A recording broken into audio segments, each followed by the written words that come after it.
Hey you guys, it's your girl Bree. Listen, I'm gonna come with a quick little message right here. See, they were so used to she was so used to riders, they didn't know they had a driver. They ain't had nobody, they ain't know they had somebody that was gonna drive it. You heard me? Only sit back and ride when the right person come along. You heard me?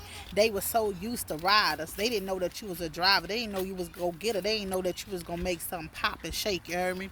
So what they try to do, they try to play on your top. You heard me? Because they were so used to people that was codependent.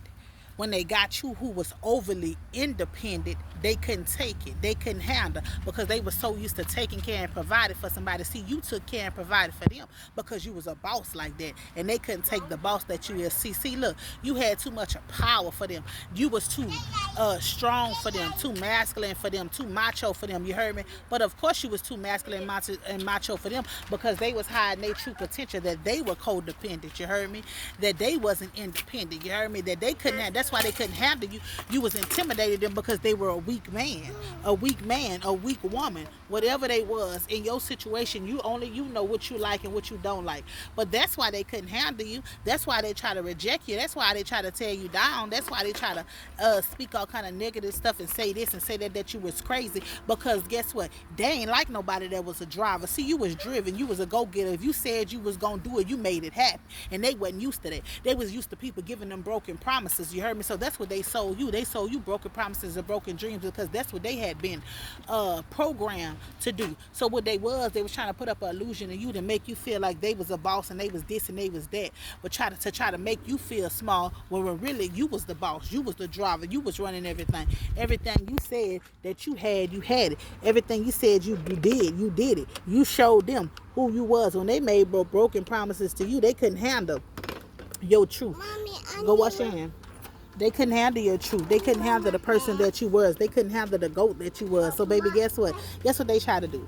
They try to assassinate your character. They try to tear you down. They try to tell you lies. They said that they even went around telling people that they was doing for you, that they was paying your bills, that you was only surviving because of them. Lo and behold, they ain't even in your life, ain't doing nothing, and you making more moves without them than when you was with them. To see, and now everybody see the true thing that was going on, all the lies and the stuff that they was putting out and acting like they was this and acting like they was that, but they was codependent on somebody else. They was codependent on you to give them money. See, you was breaking bread with them. Everybody they got with, they had to break bread with. See, you was literally taking care of them, making sure they ate, making sure they fed, making sure they had gas, making sure they had shoes, making sure their hygiene was kept up. See, they wasn't used to that kind of quality of woman that you are. What they was used to was somebody who was always calling them when they needed somebody. They needed a few dollars. They needed this. See, they wasn't used to nobody that was a boss that make boss move and drop them off. So that's why they try to play you. That's why they try to underestimate you. That's why they didn't want you to be who. That's why they try to lie and spread words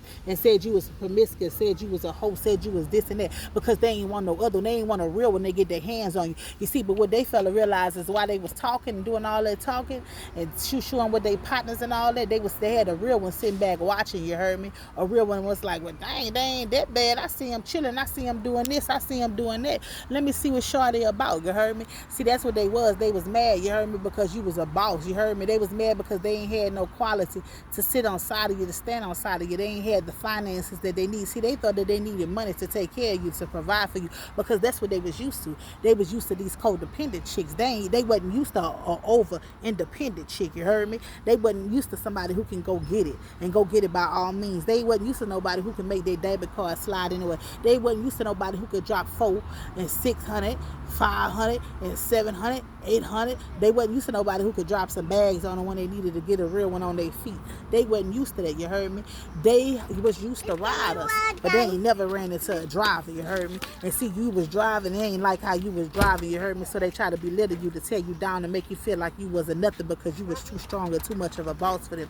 It's your girl Bree. Holla at me. Peace.